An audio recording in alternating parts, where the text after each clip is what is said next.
I never thought that trip would change my life forever. What started as a simple expedition ended up a desperate fight for survival. I was alone, lost in the jungle, with no food, no water, and the feeling that something was lurking in every shadow. But there was one thing that saved my life, and here I'll tell you how I did it. It all started when I got separated from my group. I was busy taking pictures of a toucan, and when I finally looked up, the sounds of my friends had disappeared.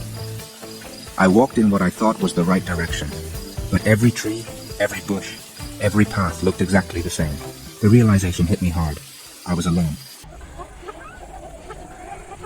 Fear washed over me. In the jungle, loneliness is a heavy burden, and knowing that no one has any idea where you are can drive you crazy. But I remembered something super important. Panicking kills you faster than any animal in the jungle. I checked my pockets.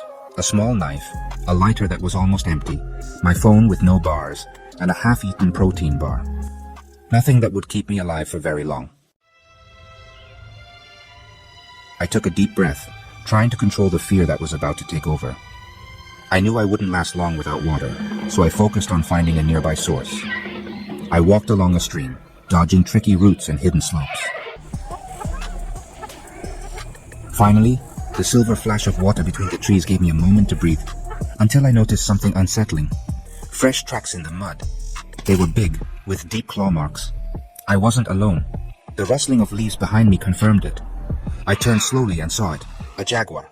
Its amber eyes studied me with a terrifying calmness. If I ran, I was dead. If I stayed still, maybe I had a chance. I took a deep breath and raised my arms to look bigger. I stared right at it. Long seconds ticked by. Then the jaguar lost interest and melted back into the jungle. I collapsed, trembling. I had been inches from death. That night, the jungle showed its worst side. I found a makeshift shelter under a fallen tree, built a roof of leaves, and managed to light a small fire with my lighter. But the darkness came like a thick blanket, making every sound louder. Insects, frogs, distant blurs. I knew the night would be long and dangerous. Hunger became torture as the sun came up. Without food, my body was getting weaker quickly. I remembered a survival rule. If monkeys eat it, it's probably safe. I watched some howler monkeys eating red berries, and I carefully picked a few from the same tree. After trying a small bite and waiting 30 minutes to make sure I was okay, I ate some more. It wasn't much, but it would keep me going a little longer.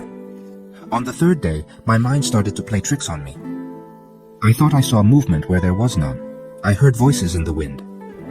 In a moment of delirium, I followed my father through the trees, until I tripped and remembered he had died years ago.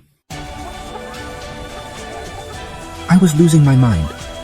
I forced myself to talk out loud, describing everything I did to stay grounded in reality. I'm walking next to the stream. I need to find more food before nightfall. Madness was as deadly an enemy as any predator. The rain started falling on the fourth day, relentless and fierce. My makeshift shelter barely offered any protection. Water seeped in everywhere, soaking me to the bone. The cold settled into my muscles, causing uncontrollable shivering. But I learned to use large leaves as containers to collect rainwater. I drank until I was satisfied, storing the extra water in the empty bottle in my backpack. The water, that vital resource I had longed for, now fell from the sky in abundance, a cruel irony of nature. During that endless downpour, I heard a sharp cry that made my blood run cold. It wasn't human, but it wasn't any animal I could identify either. It repeated at irregular intervals, gradually getting closer to me. I put out my small fire, afraid the light would attract that unknown presence. In the absolute darkness, I curled up in a ball, clutching my knife with numb fingers. The sound stopped right in front of my shelter. I could feel heavy breathing, a musky smell. I held my breath for what felt like forever. Finally, whatever it was, moved away through the soaked plants. At dawn, I found claw marks on the surrounding trees, way too high up for a jaguar. The jungle held secrets that were perhaps better left undisturbed. On the 5th day, a burning fever came over me. A small cut on my arm had gotten infected, turning red and swollen. I remembered the medicinal plants our guide showed us at the beginning of the trip. My vision was blurry and my legs were shaky, but I crawled around nearby, looking for those leaves with jagged edges. I found them almost by a miracle. I chewed them into a greenish paste and put it on the cut, holding it in place with strips from my shirt. The pain was really bad, but I knew this was my only hope.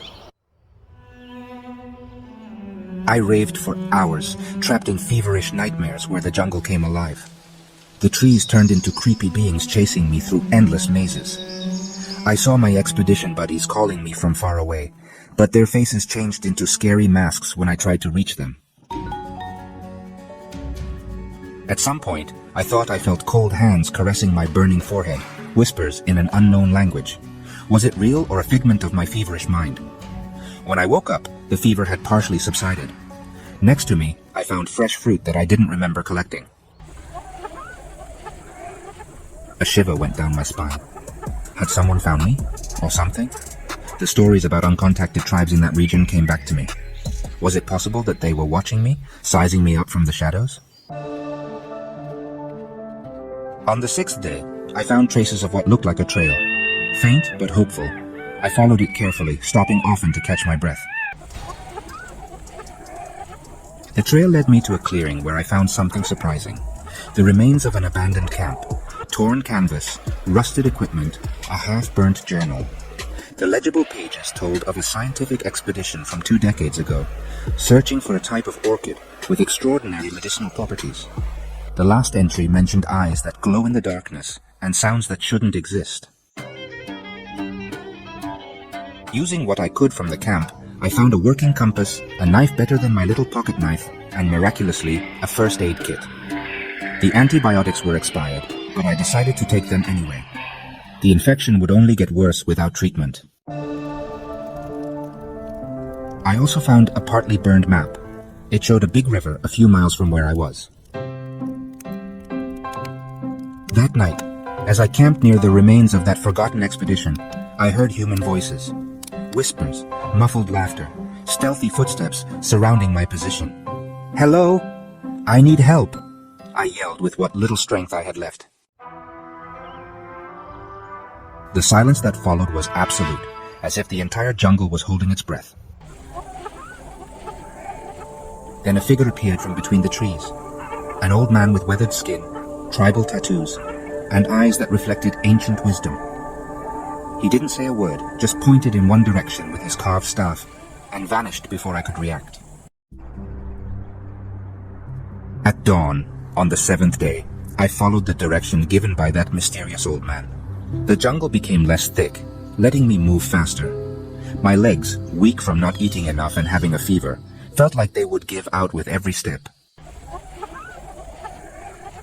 But something inside me, maybe a survival instinct or just plain stubbornness, pushed me to keep going. That's when I heard the most beautiful sound in the world. Engines. My heart started racing. Was it real or was my mind playing tricks on me again? I decided to take a chance. I followed the sound until I saw a boat on the river. I used my last bit of strength to yell and wave my shirt. They saw me. They rescued me. I had survived. But the jungle didn't just bring me close to death. It changed me forever. Scene 8. Medical anomalies. During my recovery at the hospital, the doctors found unknown compounds in my blood. The infected wound had healed unbelievably fast without leaving a scar. The nightmares went on for months. Those glowing eyes in the dark, the whispering voices, the mysterious old man. Scene 10. Unexplained phenomena. I researched the area where I got lost. I found stories of explorers who came back changed, talking about protective spirits of the jungle and ancient knowledge passed down during dreamlike states. Some never returned to civilization, choosing to stay in those green depths. Sometimes, in my dreams, I go back to that clearing where I found the abandoned camp. The old man is there, waiting for me, inviting me to discover the real secrets of the jungle. And every day I ask myself if I should go back, if that near-death experience was actually a beginning. I learned that nature isn't your enemy or your friend. It's indifferent, and yet aware. I feel like the jungle chose me, tested me, and for some reason I still don't know, decided to spare my life. Now tell me, what would you do if you were lost in a jungle? Would you be able to stay calm, or would you let fear take over? And if you survived, could you go back to your normal life knowing there are mysteries out there that challenge our understanding of the world? Let me know in the comments. See you next time.